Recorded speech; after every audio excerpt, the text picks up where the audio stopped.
Hi everyone, welcome to my channel. Thank you for subscribing, thank you for watching, and today I'm going to talk about titles, and it's all part of the symbolism theme that's going on at the moment with titles.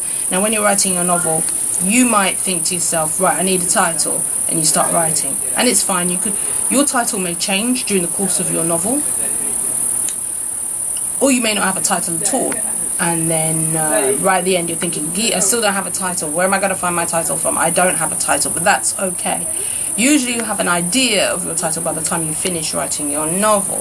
So I had a title that kept changing the whole time I was writing. I kept changing my novel. But by the time I finished my novel, I realised that the title wasn't good enough. It just wasn't it.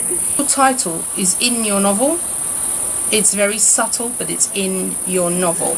So, with the palm oil stain, palm oil is it's an oil. It's an oil that everybody cooks with in Sierra Leone, and it wasn't the theme of my novel, but it kind of was, because it was what everybody could relate to, because everybody uses palm oil to cook.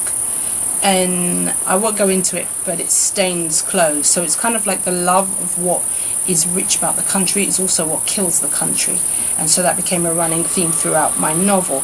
But I already knew that this theme was about my novel. I didn't know anything about the food. The title was in the novel. It's just about finding it and knowing what your theme is. So if you finish writing and you're not quite sure, you need to think about, what's the theme of my novel? What am I trying to tell people? What is this about? What are the underlying meanings? And then you go through your novel and get people to help you, because I did. I asked people who had read it, what's the title? Because I don't know what the title is.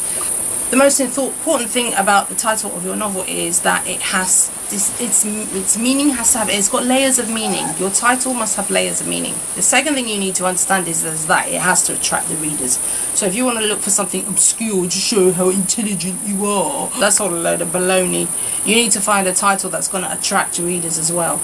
Now, you might get worried, because some people are worried. They're like, oh, well, I really like this title for my novel, but it's been used before. No one's got copyright over titles of novels.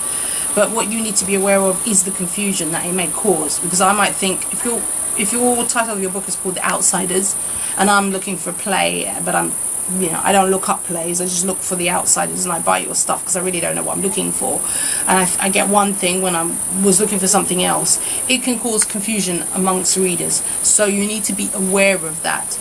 The other thing that you need to be aware of is that if you land a publishing deal, the publishers might hate your title.